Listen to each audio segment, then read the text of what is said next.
Dozens of thousands of people protested in Tbilisi on June 20 in support of Georgia's bid for EU membership after the European Commission recommended postponing its candidacy.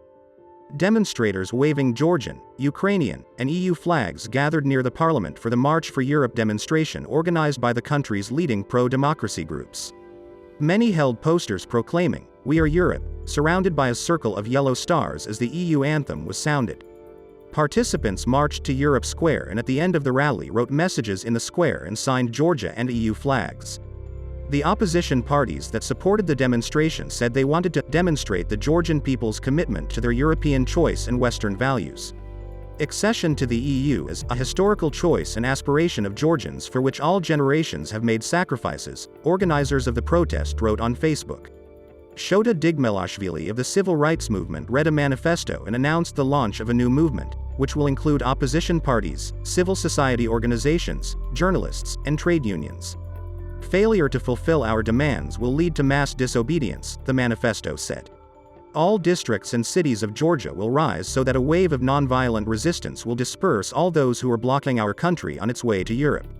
According to the manifesto, the country's main barrier to its European path is Bidzina Ivanishvili, the billionaire founder of the ruling Georgian Dream Party, who many believe is the country's top decision-maker.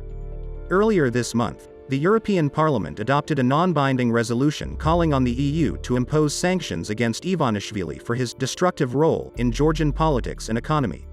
Ivanishvili claims to have retired from politics.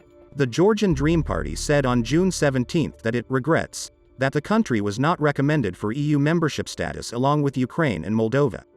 The Commission will revisit the issue by the end of 2022 and assess whether Georgia meets several conditions before being granted candidate status, the recommendation said. However, the Commission recommended granting Tbilisi a European perspective, which Prime Minister Irakli Garibashvili called a historic decision. He promised to work with Brussels to fulfill all the requirements and obtain candidate status. Georgia's desire for closer ties with the West has long irritated Russia.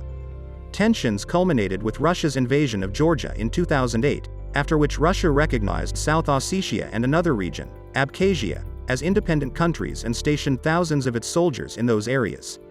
Georgia suffers from political paralysis and escalating tensions between the Georgian Dream Party and the opposition after the 2020 parliamentary elections. The crisis was exacerbated last year by the arrest of former President Mikhail Saakashvili, founder of the main opposition party, the United National Movement.